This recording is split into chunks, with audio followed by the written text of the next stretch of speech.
अच्छा, एक प्रश्न ये आया है कि अपने सत्य स्वरूप के बोध का क्या कोई क्रम भी है? और अगर है तो क्या?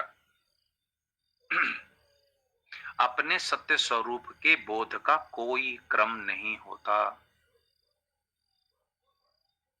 परमात्मा की प्राप्ति के जो रास्ते हैं, इसे पाथलेस लैंड कहा जाता है। एक ऐसी भूमि है जिसका कोई तय रास्ता नहीं है। क्यों तय रास्ता नहीं है? क्योंकि तुम बहुत स्पेशल हो। क्यों स्पेशल हो? क्योंकि तुम्हें मैं क्या जानूंगा, तुम खुद ही अपने आप को नहीं जानते। तुम एक रहस्य हो। कैसे रहस्य हो? तुम अगर आज मेरी कक्षा में आ रहे हो तो ऐसे ही आ गए हो क्या? ऐसे ही तुम्हारी रुचि हो गई है? जो लोग लंबे दिनों से आ रहे हैं, वह पूर्व पूर्व जन्म में भी इस मार्ग में भटक चुके हैं। मेरे से मिलने से पहले भी भटकते रहे हैं। ऐसी तुम्हारी एक दिन में रुचि नहीं हो गई। तो पहले आप इस यात्रा को कर चुके हो और कोई अनजान शक्ति आपको इस रास्ते पे दोबारा खींच रही है। और वो अनजान शक्ति कोई और नहीं है, तुम्हारी ही जो कभी प्रवृत्ति हुई थी उस सत्य को जानने की, वही प्रवृत्ति फिर एक्टिवेटेड हो गई है। लेकिन आप पूर्व में कितनी यात्रा करे हो, वो हम नहीं जान सकते। मान लीजिए किसी ने पूर्व में, मान लो कि टोटल पढ़ाई पोस्ट ग्रेजुएशन तक होती है। अब कोई 5वीं पढ़ करके आया है पूर्व जन्म से, कोई 10वीं पढ़ के आया है, कोई 12वीं पढ़ के आया, कोई ग्रेजुएशन करके आया। और कई बार तो ऐसा होता है पोस्ट ग्रेजुएशन किया हुआ बंदा ही फिर आ जाता है पोस्ट ग्रेजुएशन करने। तो अब बताओ कि जो ग्रेजुएशन करके आ रहा है मेरे पास और जो 5वीं पढ़ करके आ रहा है, दोनों को एक मार्ग, एक क्रम कैसे तय करूंगा? नहीं हो सकता। गधे और घोड़े को चलाने का एक तरीका नहीं होता। दोनों के लिए, दोनों को चलाने की अलग अलग युक्तियां होती हैं, अलग अलग पैंतरे होते हैं। तो पहली बात, इसमें कोई क्रम नहीं होता। मैंने अभी आपको कुछ दिन पहले ही बताया कि एक दिन कैसे जगत को आधार बनाकर हम परमात्मा को पा सकते हैं। ठीक वैसे ही जैसे दर्पण हमें दृश्य दिखलाता है, वैसे ही जगत के दृश्य को देखकर हम दर्पण रूपी चेतन को उपलब्ध हो सकते हैं। इसकी चर्चा चल रही थी। तो एक बहन ने संदेश भेजा कि मुझे वो घटना लगभग घट रही थी और उसके लक्षण भी उसने बताए। देखो, जैसे कोई मां गर्भवती होती है तो उसकी शारीरिक संरचना बदल जाती है ना, शरीर पे गर्भवती औरत के प्रभाव आता है। वैसे ही जब तुम सत्य की तरफ चलोगे ना, तब तुम्हारा व्यवहार, आचरण, सोच, समझ और एक्सपीरियंसेस विशेष प्रकार के आएंगे। उसी लक्षणों से महात्मा पकड़ता है कि तुम में घटना घट रही है, तुम रूपांतरित हो रहे हो। तो अब बताओ, मैंने उस दिन कहा था कि जिस बात को जानने में मुझे 35 साल लगे, वो माता हमारे ग्रुप में सिर्फ 2 साल से आ रही है। वो मुझसे पहले भी मिलती रही हैं, थोड़ी थोड़ी उनकी रुचि थी। तो मान लो कि 3-4 साल में किसी को वो बात बन गई जो जिसको बनाने में मुझे 35 साल लगा। क्या वजह हो सकती है? अब क्या इसमें क्रम बोलोगे? तो कोई क्रम नहीं होता है। कोई कहीं से कहीं छलांग लगा देता है। बहुत बार तो चेला शक्कर हो जाता है, गुरु महाराज गुड़ी रह जाते हैं। बहुत बार ऐसा हुआ है। तो ऐसे में क्रम का निर्धारण क्या होगा? कोई क्रम नहीं है। जब तुम साधना करना शुरू करोगे तो तुम्हारे साधना की प्रगति को देख के क्रम बनता है। मुझे कई बार ऐसे भी साधक मिलते हैं, वो किसी दूसरे साधक को कोई मैं साधना बता रहा होता हूं तो वो कहते हैं कि मैं भी वो कर लूं। तो मैं कहता हूं जो तुम कर रहे हो उसका क्या करोगे? कहते जो मैं कर रहा हूं वो तो करूंगा ही, जो उसको बताया वो भी कर लूंगा। तो मैं कहा अगर मैं 10 आदमियों को 10 साधना की विधि बता रहा हूं तो तुम 10 करने लग जाओगे? तो कहा हाँ, जल्दी हो जाएगा ना। ये विक्षिप्तता है। तुम्हारे लिए एक स्पेसिफिक मार्ग है, स्पेसिफिक टेक्निक है, स्पेसिफिक युक्ति है, उसी को ही लेके चलना है। सबकी नकल नहीं मारने की, जो सुना वही कर लिया। तो इस सत्य के मार्ग का कोई क्रम नहीं है, कोई रास्ता नहीं है। और जानते हो सच्चाई क्या है? जब तुम किसी गुरु के अंतर्गत साधना करते हो, तो तुम्हारे साधना का परिणाम ही गुरु को इशारा करता है कि तुम्हें क्या रास्ता बताया जाए। गुरु को भी नहीं मालूम कि तुमको किस रास्ते ले चलना है, वो पता किया ही नहीं जा सकता। जैसे मान लो तुम्हारी मां तुमको रोज पूड़ी हलवा खिलाती है, अचानक तुम्हें सर्दी जुकाम हो गया, तो भोजन बदल जाएगा ना। अब तुम बीमार हो गए तो भी तुम्हें हलवा पूड़ी खिलाएगी, क्योंकि उसके पास खिलाने के लिए है? नहीं, बदल जाएगा। टाइफाइड हो गया तो कुछ खाने को नहीं मिलेगा। तो जिस प्रकार शरीर के स्वास्थ्य को देख करके भोजन का हिसाब किताब बदल जाता है, वैसे तुम्हारी साधना की प्रगति और उसके लक्षणों को देखकर तुम्हारे रास्ते बदल दिए जाते हैं। इसीलिए मैं कहता हूं कि अध्यात्म में बिना गुरु के इसलिए व्यक्ति सफल नहीं होता कि तुम्हारे हर एक कदम की सफलता पे एक चौराहा खड़ा है, और उस चौराहे पे एक साइन बोर्ड लगा है, चारों दिशा की तरफ इशारा करते हुए साइन बोर्ड लिखा लगा है, और सब पर लिखा है पूरब, और तुम्हें जाना है पूरब में।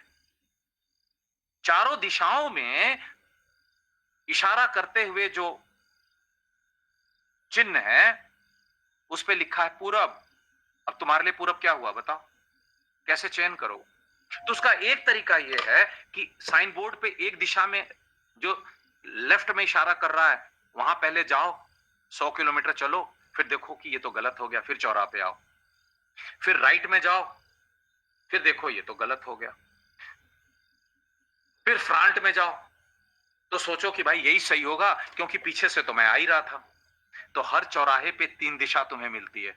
अब तुम ऐसा भी कर सकते हो, मैंने ऐसा किया है और बहुत बार किया है, और इसमें समय बहुत बर्बाद होता है।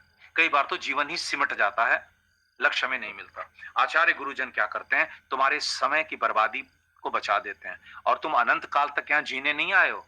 यद्यपि तुम्हें यह लगता है कि तुम कभी मरोगे नहीं, तो वो तुम्हारी बेवकूफी है, उसका कोई इलाज नहीं है। कोई यहाँ पे धरती पे ये नहीं सोच करके जीता कि कल मैं मरने वाला हूं। सब ऐसे जीते हैं जैसे मैं कभी मरने वाला नहीं हूं।